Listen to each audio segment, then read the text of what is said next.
नमस्कार दोस्तों। Recently Shanghai cooperation organisation के द्वारा एक एंटी टेरर एक्सरसाइज की गई है, दैट इज जेट 2022, और भारत ने इसे होस्ट किया, जिसके अंदर रशिया और पाकिस्तान जैसे देश भी शामिल हुए। सवाल उठता है कि ये मीटिंग क्यों हुई है, ये पूरी एक्सरसाइज क्यों हुई है, किस तरीके से हुई है, उन सारी चीजों को हम लोग समझेंगे। बट उसके पहले आप लोग मेरे साथ में एसोसिएटेड टेलीग्राम ग्रुप के ऊपर जुड़ सकते हो। क्लास की अपडेट पीडीएफ आपको हमें मिल जाती है। इसके अलावा रोज सुबह 8 बजे द हिंदू एनालिसिस की क्लास मेरे द्वारा पाथफाइंडर चैनल के ऊपर ली जाती है। कोशिश किया करो कि इस क्लास के अंदर लाइव जुड़ो। देखो दोस्तों, बात क्या है कि शंघाई कोऑपरेशन ऑर्गेनाइजेशन की लीनियज हम लोगों को 2001 के अंदर देखने को मिलती है, जहां पर शंघाई 5 देश जो है वो आपस में मिले और रेगुलर कोऑपरेशन करने लगे। धीरे धीरे करके इसी शंघाई 5 देशों के अंदर उज्बेकिस्तान मिला। 2017 के अंदर भारत और पाकिस्तान ने ज्वाइन किया, जिसके बाद में शंघाई कोऑपरेशन ऑर्गेनाइजेशन के अंदर आज Russia, Kazakhstan, Uzbekistan, Tajikistan, China, Kyrgyzstan और पाकिस्तान और भारत जैसे देश जो है वो दिखाई देते हैं। इवन ईरान ने भी यहाँ पर सारे एग्रीमेंट वगैरह साइन कर दिए हैं और ईरान भी शंघाई कोऑपरेशन ऑर्गेनाइजेशन का भाग हो चुका है। अब जब हम लोग शंघाई कोऑपरेशन ऑर्गेनाइजेशन की बात करते हैं तो उसका गठन किया क्यों गया था? इसका गठन मेनली किया गया था सेंट्रल एशिया के अंदर शांति बनाए रखने के लिए। अब सेंट्रल एशिया रीजन को अगर आप थोड़ा ध्यान से देखोगे तो यहाँ पर आपको पास में पाकिस्तान दिखाई देगा, ईरान दिखाई देगा, अफगानिस्तान दिखाई देगा, जहां पर आतंकवादी संगठन है। तो ये आतंकवादी संगठनों का इंपैक्ट जो है वो सेंट्रल एशिया के अंदर दिख सकता था। ऐसी कंडीशन के अंदर यहाँ पर आतंकवाद को कंट्रोल करना भी जरूरी था। इस कारण से एक अलग से संस्था बनाई गई, रीजनल एंटी टेररिस्ट स्ट्रक्चर, जिसे हम लोग इस क्लास के अंदर आरएटीएस कहने वाले हैं। ये आरएटीएस एक परमानेंट बॉडी थी शंघाई कोऑपरेशन ऑर्गेनाइजेशन के अंदर, जिसका काम था टेररिज्म, एक्सट्रीमिज्म, सेपरेटिज्म जैसी एक्टिविटी को कंट्रोल करना। और उसको कंट्रोल करने के लिए शंघाई कोऑपरेशन ऑर्गेनाइजेशन के देशों के बीच में इंटरेक्शन कराना, कोऑर्डिनेशन कराना, साथ में इंफॉर्मेशन की शेयरिंग कराना। 2021 के अंदर हुआ कुछ ऐसा कि भारत इसी आरएटीएस का चेयरमैन बना, और रिसेंटली 2022 के अंदर एक जेट एक्सरसाइज हुई, जिसे भारत के नेशनल सिक्योरिटी गार्ड द्वारा होस्ट किया गया मानेसर के गैरिसन के अंदर, जहां पर पाकिस्तान, रशिया जैसे कई सारे देश जो है वो शामिल हुए। एक्चुअल में एक्सरसाइज जो है वो दो अलग अलग फेज के अंदर हुई। पहले फेज के अंदर क्या हुआ कि अलग अलग देशों की नेशनल काउंटर टेररिस्ट फोर्सेस अपनी अपनी टेरिटरी के अंदर, जैसे कजाकिस्तान की अपनी टेरिटरी के अंदर, इंडिया की जो नेशनल काउंटर टेररिस्ट फोर्स है वो अपनी टेरिटरी के अंदर, चाइना की अपनी टेरिटरी के अंदर, रशिया की अपनी टेरिटरी के अंदर एक एक्सरसाइज करी इंडिविजुअली। उसके बाद में क्या हुआ कि आपस में कॉपरेशन किया गया अक्टूबर 8 से अक्टूबर 13 के बीच में, जहां पर भारत के नेशनल सिक्योरिटी गार्ड के मानेसर वाले गैरिसन के अंदर नेशनल काउंटर टेररिस्ट फोर्सेस अलग अलग देशों की मिली, जिसके अंदर से लगभग 8 रिप्रेजेंटेटिव आए from Kazakhstan, Kyrgyzstan, Uzbekistan, Russia और भारत। हालांकि इसी एक्सरसाइज की जो क्लोजिंग सेरेमनी थी उसी दौरान में पाकिस्तान के डेलीगेशन भी हम लोगों को इस एक्सरसाइज के अंदर दिखाई दी। ये ठीक वैसा ही है जैसा पिछले साल हुआ था। जेट 2021 की एक्सरसाइज जो है वो करवाई गई थी उस समय पे पाकिस्तान द्वारा, और जब पाकिस्तान द्वारा ये एक्सरसाइज करवाई गई थी तो उस समय पर भारत इस एक्सरसाइज की क्लोजिंग सेरेमनी के अंदर गया था। ये एक्सरसाइज हुई थी नेशनल काउंटर टेररिस्ट सेंटर के अंदर, जो कि पबी के अंदर है, खैबर पख्तून रीजन के अंदर। सितंबर 2021 के अंदर ये एक्सरसाइज कराई गई थी, जिसके अंदर भारत भी क्लोजिंग सेरेमनी के अंदर गया था, और जब भारत ने एक्सरसाइज कराई तो पाकिस्तान भी क्लोजिंग सेरेमनी के अंदर आया।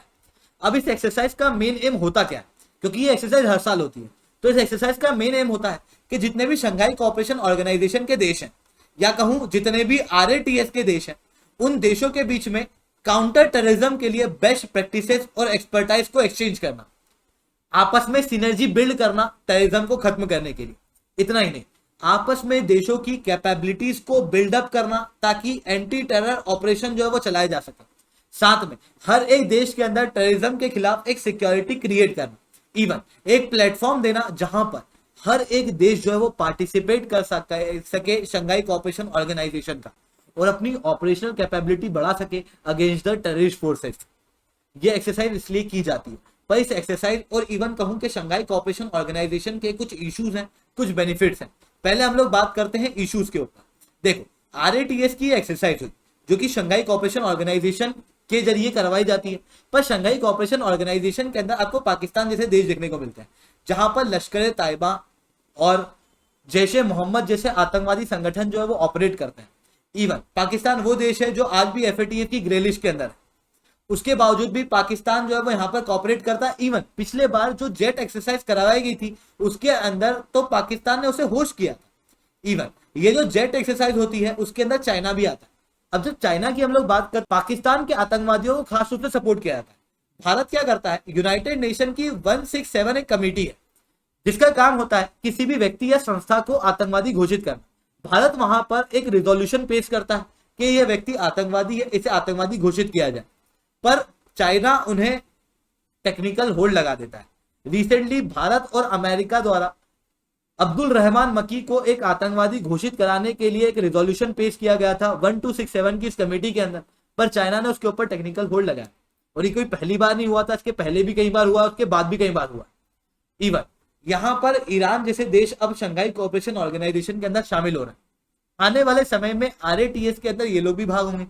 ऐसी कंडीशन के अंदर आप ईरान को समझो तो ईरान लेबनान के अंदर, इराक के अंदर, यमन के अंदर, सेंट्रल एशिया के अंदर आतंकवादी गतिविधियों को प्रमोट करता है।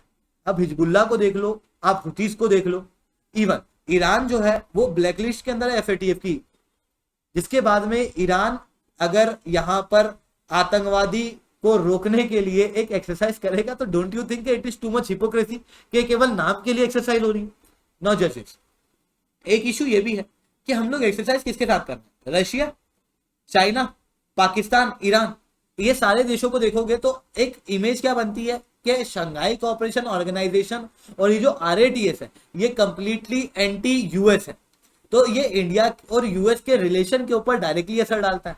No justice. यहाँ पर हम लोगों को ये भी देखने को मिलता है कि चाइना और पाकिस्तान के साथ में भारत के नॉर्दर्न बॉर्डर के इश्यूज हैं। ऐसी कंडीशन के अंदर जो शंघाई कोऑपरेशन ऑर्गेनाइजेशन और RATS आतंकवादी को रोकने के लिए जिस लेवल पे काम कर सकते हैं उस लेवल पे कर नहीं पाते क्योंकि आपस में डिस्प्यूट्स हैं। ठीक है, ये सारी चीजें हम लोग को इश्यूज के अंदर देखने को मिलती है, पर वहीं कई सारे बेनिफिट भी है भारत के लिए, बड़े बेनिफिट। भारत के लिए बेनिफिट ये है कि यहाँ पर हम लोग पाकिस्तान और चाइना के साथ में बातचीत कर पाते हैं क्योंकि डिप्लोमेटिक रिलेशन इतने अच्छे हैं नहीं। ऐसी कंडीशन में हम लोग डिप्लोमेटिकली कई बार बातचीत नहीं कर पाते हैं। तो जब शंघाई कोऑपरेशन ऑर्गेनाइजेशन वगैरह के अंदर हम लोग मिलते हैं तो वहां पर बातचीत जो है वो आपस में हो सकती है। इवन भारत जो है वो एक बैलेंस बना सकता है वेस्टर्न देशों और इन देशों के बीच में, जहां पर एक तरफ तो क्वाड देशों के साथ में भारत जुड़ा हुआ है तो दूसरी तरफ शंघाई कोऑपरेशन ऑर्गेनाइजेशन के साथ। तो एक बैलेंस बनाता हुआ भारत दिखाई देता है, जो कि US और रशिया के बीच में आने वाले समय में कभी भी ज्यादा कॉन्फ्लिक्ट बढ़ते हैं तो भारत इन दोनों के बीच में मध्यस्थता करा सकता है। ठीक है, इस कारण से शंघाई कोऑपरेशन ऑर्गेनाइजेशन भारत के लिए बेनिफिशियल भी है। तो दोस्तों आज के लिए इतना ही रखते हैं। लेक्चर अच्छा लगा तो लाइक करो, लेक्चर बहुत अच्छा लगा तो SRC10 कमेंट करो। अगर आप लोगों को अनअकैडमी के ऊपर सब्सक्रिप्शन लेना है तो आप लोग कोड यूज कर सकते हो SRC10, जिसके बाद में आप लोगों को मेरे द्वारा पर्सनली 1-on-1 मेंटरशिप मिलेगी। तो जाओ सब्सक्राइब करो, SRC10 कोड का प्रयोग करो। इसके अलावा अगर आप लोग आज अनअकैडमी का सब्सक्रिप्शन लोगे तो आप लोगों को टेस्ट सीरीज मिलती है बिल्कुल फ्री ऑफ कॉस्ट। आपको 20 किताबें मिलेंगी बिल्कुल फ्री ऑफ कॉस्ट। आपको इंडिया के टॉप एजुकेटर से पढ़ने का मौका मिलेगा। इतना ही नहीं दोस्तों, आपको कई सारे और ऐसे फायदे मिलेंगे जो कि किसी और प्लेटफॉर्म के ऊपर नहीं है। जैसे सारे ऑप्शन अनअकैडमी के ऊपर ही कवर कराए जाते हैं और कहीं पे भी नहीं। इवन यहाँ पर ऑनलाइन क्लासेस के अंदर आपको ऑफलाइन का मजा दिया जाता है, जहां पर आप क्लास के अंदर हाथ उठा सकते हो, ऑडियो के जरिए डाउट पूछ सकते हो। यहाँ पर अलग अलग ग्रुप बनाए जाते हैं बच्चों के, ताकि बच्चों को कंपटीशन महसूस हो। यहाँ पर एक लीडर बोर्ड क्रिएट किया गया है जहां पर आपके कितने वॉच मिनट्स हैं, आप कितनी देर पढ़े हो, आपने कितने टेस्ट लगाए, उन सब के आधार पर आपकी रैंकिंग दी जाती है ताकि आप और बेहतर करने की कोशिश करो, और बेहतर नहीं बेस्ट की तरफ आपको ले जाने की कोशिश की जाती है अनअकैडमी द्वारा। तो जाओ सब्सक्राइब करो अनअकैडमी के और कोड यूज करो SRC10। आज के लिए इतना ही दोस्तों, जय हिंद, जय भारत।